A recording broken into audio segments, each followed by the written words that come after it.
Was mich aber geschockt hat, war nach dem Rat die Aussage von Präsident Sarkozy. Die Aussage von Präsident Sarkozy, dass möglicherweise Schengen ausgesetzt werden soll.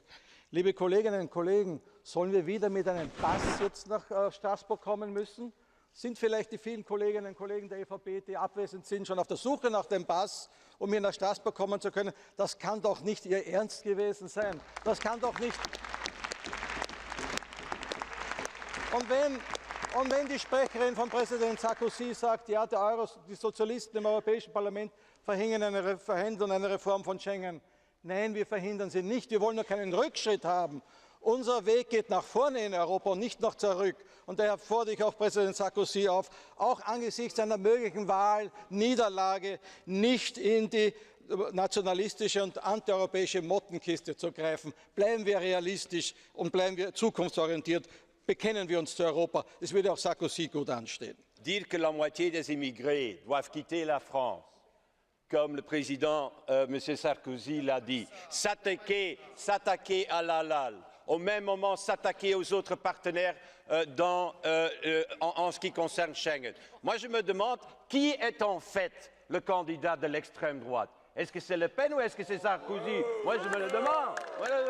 Quand je vois l'évolution de cette campagne électorale, on n'a jamais vu ça dans aucun pays, ce qui se passe pour le moment. Un président français en exercice qui utilise ce langage-là. Voilà le problème aujourd'hui. Voilà le problème. Vous savez que Nicolas Sarkozy a toujours défendu Schengen. Est-ce que vous savez que Nicolas Sarkozy ne veut pas supprimer Schengen, mais au contraire le renforcer?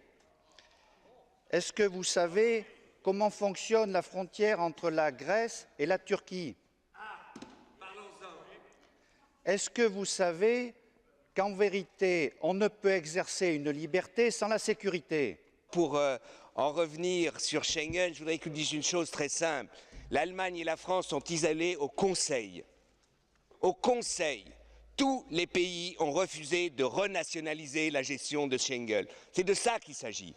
De dire qu'il faut réformer. Et si vous voulez, pour la Grèce, Monsieur Rudy, si on arrêtait de provoquer les Turcs avec des résolutions complètement idiotes dans les parlements nationaux, eh bien les Turcs, peut-être, on pourrait faire un accord avec eux qu'ils sécurisent les frontières. On leur tape dessus et après on leur dit « mais soyez gentils avec nous, ils sont aussi malins ou bêtes que nous sommes ». Donc il faut faire le ménage chez nous et peut-être qu'on arrivera à sécuriser la frontière avec la Grèce en ayant un meilleur rapport avec la Turquie. Un euro investi par l'Union, grâce à son effet démultiplicateur, peut produire jusqu'à 5 euros d'investissement. Prenons l'exemple de l'énergie.